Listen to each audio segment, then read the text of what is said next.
dear viewers, now today we will discuss the topic on ethics and criminal justice research. ठीक है, recently हम लोगों ने ethics को बहुत डीपली देखा है. ठीक है, अब हम लोग इस लेक्चर में ये देखेंगे कि मतलब जो भी within the organisation, within the society या पब्लिकली जो भी क्राइम हो रहा है या जो भी इनजस्टिस हो रही है, ठीक है, उसके अबाउट हम लोग रिसर्च करेंगे.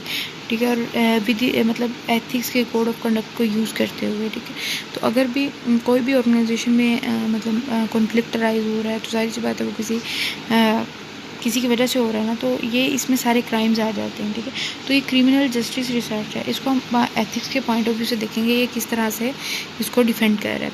फर्स्ट ऑफ ऑल उन्होंने बताया हुआ है कि इसमें हम जो बातें करेंगे वो ethical issues in criminal justice research के बारे में बातें करेंगे. ठीक है, promoting compliance with ethical principle और 2 एथिकल कंट्रोवर्सीज़ के बारे में बात करेंगे. अब बेसिकली इसमें हमने बात ये करनी है, सबसे पहले हमें वो इश्यूज़ देखने जिसकी वजह से क्रिमिनल क्राइम अराइज होता है. फिर हम वो इसमें इश्यूज़ देखेंगे जिसकी वजह से क्रिमिनल जस्टिस रिसर्च कंडक्ट होती है. ठीक है, उसके बाद हम लोग promoting compliance with ethical principles देखेंगे. इसमें हम लोग ये देखेंगे कि जो प्रिंसिपल्स एथिकल कौन से प्रिंसिपल हैं जो इन चीज़ों को प्रमोट कर रहे हैं, ये जो इन चीज़ों को कवर कर सकते हैं, इन कॉन्फ्लिक्ट्स को कवर कर सकते हैं. ठीक है, उसके बाद उन्होंने नेक्स्ट 2 एथिकल कंट्रोवर्सीज डिटेल में बताई हुई हैं, वो आगे हम फर्दर देखते हैं. फर्स्ट ऑफ ऑल उन्होंने ethical issues in criminal justice research में बात की हुई है. एथिकल कंसर्न से उन्होंने बात की हुई है typical associated with molarity board deal with matter of a right और रॉन्ग. ठीक है, एक कमेटी होती है इसकी मतलब पूरी क्रिमिनल जस्टिस रिसर्च के लिए एक कमेटी क्रिएट करते हैं. ठीक है, वो ये सिर्फ एथिकल इश्यूज़ को ही देखते हैं. तो सबसे पहले एथिकल कंसर्न उनका ये होता है कि जो उनके मोरालिटीज़ हैं वो उसको फुलफ़िल कर रहे हैं, उनके मैटर्स को देख रहे हैं, उनके जो मैटर्स हैं वो राइट हो रहे हैं या रॉन्ग हो रहे हैं, वो किस तरह से इनको डील कर रहे हैं, उनका बिहेवियर क्या है, उनका एटीट्यूड क्या है, वो सारी चीज़ें इसमें देखते हैं. ठीक है, नेक्स्ट वो ये कहते हैं कि उनका वही बात आ जाती है behaviour conforming the standard of a conduct of given group. ठीक है, नेक्स्ट वो कहते हैं कि agreement among professionals we need to now the general shared conception among CG researchers. ठीक है, नेक्स्ट वन उन्होंने बताया हुआ है कि नो हार्म टू पार्टिसिपेंट्स. ठीक है, वो ऐसी मतलब कम्युनिटी बनाते हैं या ऐसी कमेटी बनाते हैं जिनमें ना तो क्राइम वाले बंदे इंक्लूड करते हैं. ठीक है, और ना ही जिनकी वजह से कॉन्फ्लिक्ट राइज हो रहा हो उनको करते हैं. ठीक है, वो एक अलग से इनकी पूरी टीम बनाते हैं जो इसको इन्वेस्टिगेट करती है, जो इनको बैलेंस करती है.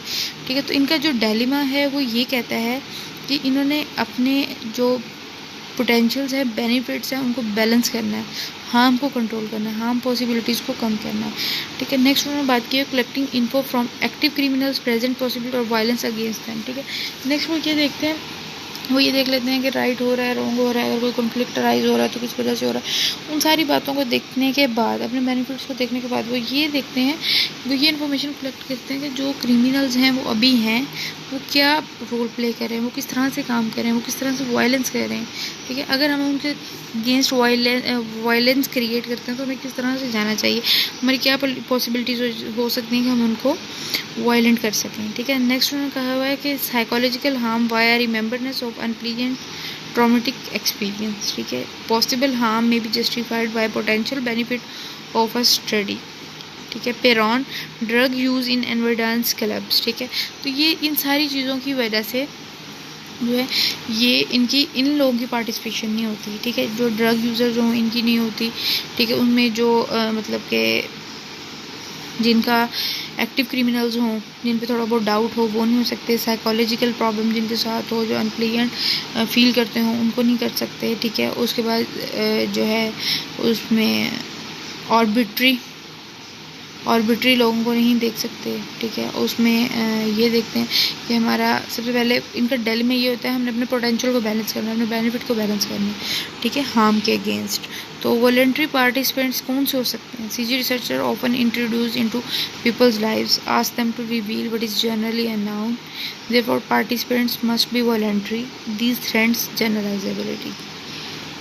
ठीक है, नेक्स्ट एनॉनिमिटी एंड कॉन्फिडेंशियलिटी. ठीक है, इसमें एनॉनिमिटी में ये है कि when researchers can not identify a given place और information with a given person.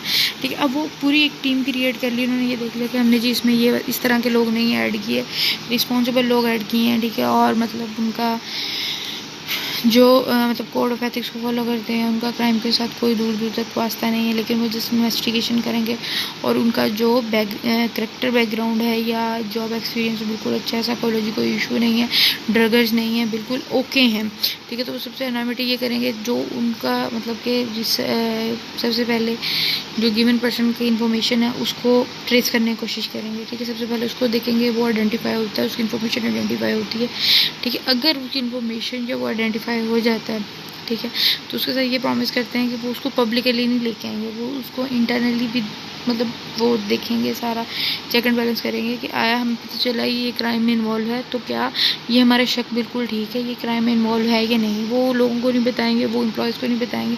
अगर विद इन द ऑर्गेनाइजेशन कोई क्राइम कर रहा है एम्प्लॉय, ठीक है, तो वो हर एक एम्प्लॉय को जाके नहीं बताएंगे जी ये क्राइम कर रहा है, वो चुप करके उसको जज करेंगे, देखेंगे कि किस तरह से क्राइम कर रहा है, ये किस तरह से कर रहा होता है, ठीक है। सिर्फ उसकी इन्फॉर्मेशन कलेक्ट करते हैं।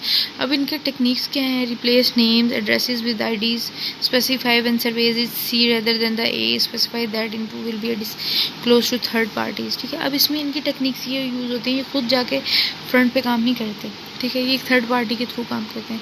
ये अपने किसी बंदे को ऐसे को हायर करेंगे जिनको ना वो जानते होंगे, सिर्फ वो लोग जानते होंगे जिन्होंने हायर किया होगा, कोई भी नहीं जानता होगा, तो उसको उसके साथ रखेंगे, ठीक है। उसको स्पेसिफाई कर देंगे, उसको इन्फॉर्मेशन देंगे कि आपने जी किसके साथ ये इन्फॉर्मेशन डिस्क्लोज़ नहीं करनी, बस आपने इसके साथ रहना है।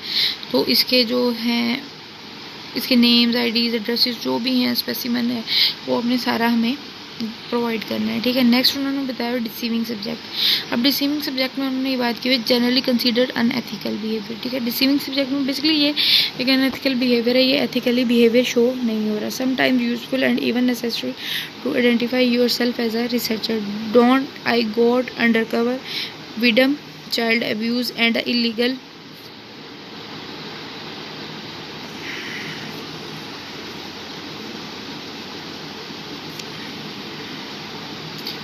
इलीगल ड्रग यूज़, ठीक है। इनसाइडरी 1993 में स्टडिंग क्रैक हाउसेज, ठीक है। अब इसमें ये उन्होंने बात की हुई है कि जो हमारे पास डिसीविंग सब्जेक्ट्स हैं, इसमें सबसे पहले तो ये है कि ये है तो अनएथिकली, इसको मैं अनएथिकली मतलब कंसीडर करते हैं। सम टाइम ये हमारे लिए बहुत यूज़फुल होता है और नेसेसरी भी होता है, क्योंकि हमारे रिसर्चर को आइडेंटिफाई करने के लिए बहुत ज़्यादा यूज़फुल है, ठीक है। उसके बाद नेक्स्ट उन्होंने विडम की बात की, इनसाइडरी, इन्होंने इसमें मतलब ये बातें की थी, ठीक है। इन दोनों ने ये दोनों चीज़ों को डिफ़ाइन किया था। Next one analysis and reporting. अच्छा, जब वो सारा एनालिसिस कर लेते हैं, किसी बंदे को उनके साथ अटैच कर देते हैं, जाहिर सी बात है वो आके वो अपना फीडबैक देता है, तो फिर वो मतलब researchers have ethical obligation to scientific community, ठीक है, कि जो रिसर्चर होता है, जो इस चीज़ पर रिसर्च कर रहा होता है, वो एथिकल वे में जाते हुए अपने ऑब्लिगेशंस को देखते हुए साइंटिफिक कम्युनिटी को पूरा इन्फॉर्म करता है, जी ये बंदा इन्वॉल्व है, ये नहीं है, ठीक है। मेक शॉर्ट कमिंग्स एंड और नेगेटिव फाइंडिंग्स नाउ, अगर उसके खिलाफ मतलब नेगेटिव फाइंडिंग्स आती हैं, tell the truth about pitfalls and a problem you have experienced, ठीक है। It is an important to know the two things are not related as to know that they are। अच्छा, अब इसमें सबसे पहले main बात यह है कि वो जो एनालिसिस करता है,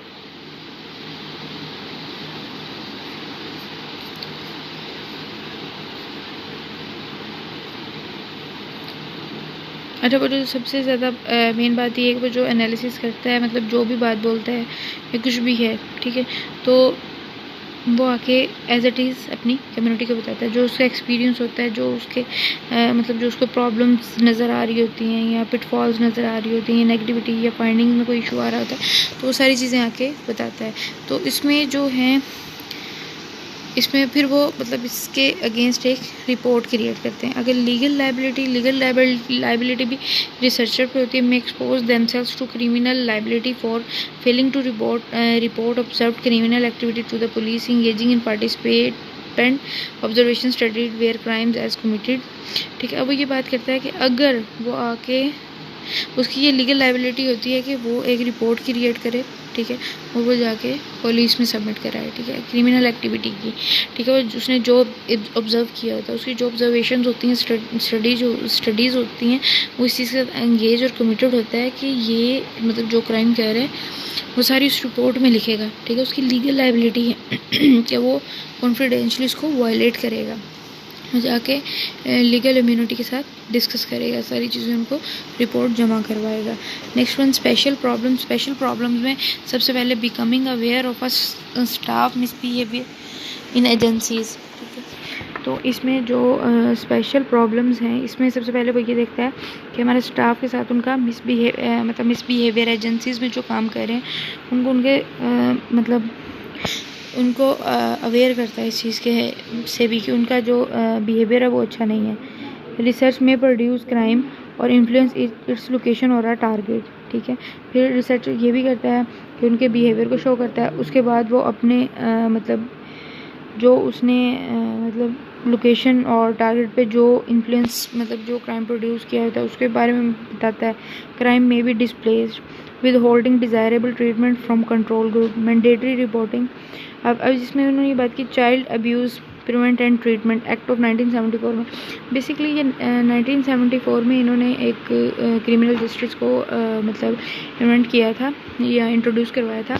वो इस वजह से करवाया था कि इससे हमारे एम्प्लॉयज़ का इन सब का बिहेवियर देखा जाए, उसमें इनके कॉन्फ्लिक्ट अराइजेस देखी जाएँ, कोई इशू आ रहा है, कोई इनका मसला मसाइल है, उसको सबको कंट्रोल किया जाए।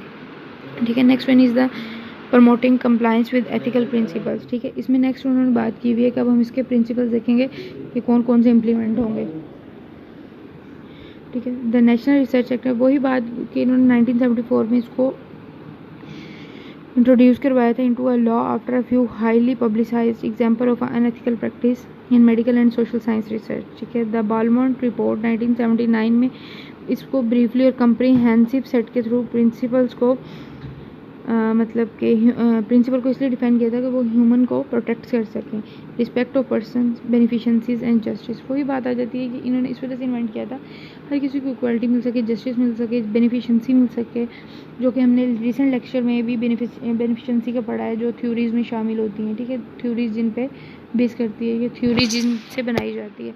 रिस्पेक्ट फॉर पर्सन, ये भी हमने इसी वजह से पढ़ा था कि इससे थ्योरीज क्रिएट होती हैं।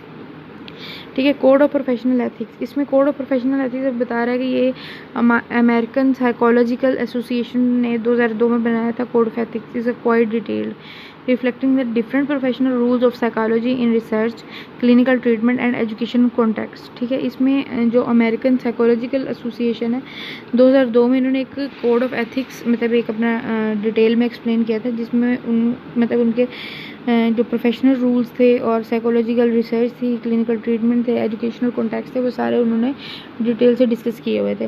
Next, academy of a criminal justice science ethical standards. Next one is the American society of criminology code of ethics, US department of health and human services, American bar association code of a professional responsibility.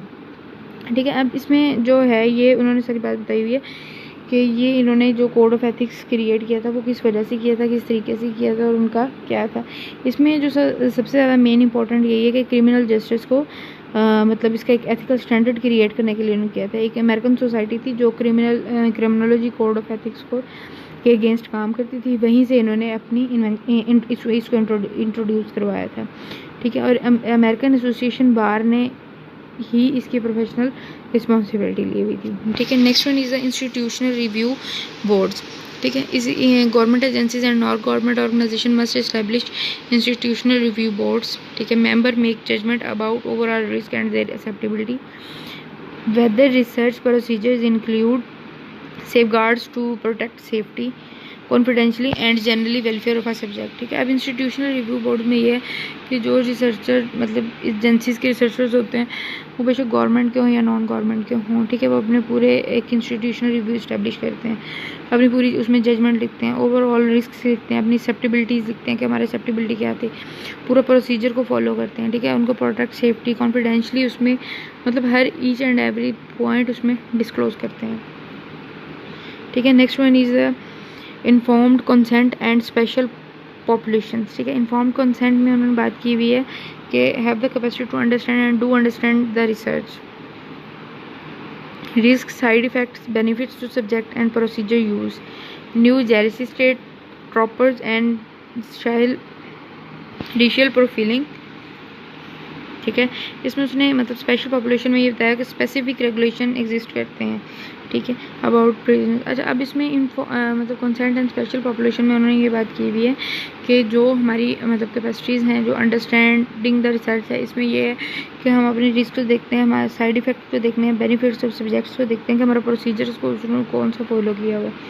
Main specification ये है कि वो specific उस पर regulation exist करती है, ठीक है। Next one is institutional review, board requirement and research rights. Many social research study design are regarded as exempt from IRB review under federal guidelines. Exempt means the research proposal do not have to be subject to full RIB, ठीक है। IRB basically ये institutional review boards को मतलब वो कह रहा है, represent कर रहा है। तो इसमें उन्होंने ये कहा है कि हमारे पास बहुत सारे जो सोशल रिसर्च स्टडी डिज़ाइन हुए हैं वो इस चीज़ को एग्जेम्प्ट करती है, ठीक है, फेडरल गाइडलाइंस को मतलब अंडर द फेडरल गाइडलाइंस को IRB में एग्जेम्प्ट करती है। और जो रिसर्चर प्रपोजल मतलब करवाते हैं उसमें भी फुल IRB का रिव्यू इम्प्लीमेंट होता है, ठीक है। This is the last one is the 2 ethical controversies, ठीक है, कि इस पर कौन कौन से कंट्रोवर्सीज जो हैं वो trouble in the T room, the stand for the prisoners experiment, ठीक है। इनको आगे हम फर्दर नेक्स्ट लेक्चर में देखेंगे कि ये हैं क्या चीज़। अच्छा, बेसिकली हमने इस पूरे लेक्चर में ये देखा है कि जो हमारे पास मतलब क्रिमिनल जस्टिस इस वजह से है कि कोई भी क्राइम या कोई भी इस तरह का मतलब मिसबिहेव कंडक्ट हो रहा है तो उसको कंट्रोल करने के लिए एक कम्युनिटी बनाई जाती है। वो कम्युनिटी अपनी पूरी रिसर्च करती है, थर्ड पार्टी को हायर करके उस बंदे के साथ अटैच करती है, वहाँ से वो सारी अपनी डिटेल्स लेती है, उसके बाद वो एक रिपोर्ट बना के अपनी कम्युनिटी को देती है। फिर ये यहाँ से इसके कुछ प्रिंसिपल्स हैं जो अमेरिकन स्टेट ने इंट्रोड्यूस करवाए थे। उसके बाद इन्होंने भी 1974 में ये अपना क्रिमिनल जस्टिस इन्वेंट कर दिया कि जी जो भी बिज़नेस में क्राइम होगा या कुछ भी होगा, ठीक है, तो उससे हम लोग भी इन्वेस्टिगेट कर सकेंगे, अपने क्रिमिनल को मतलब के एक्सप्लोर कर सकेंगे, उनका पता चल सकेगा कौन से ऐसे लोग हैं जो क्राइम कर रहे हैं। Now thank you.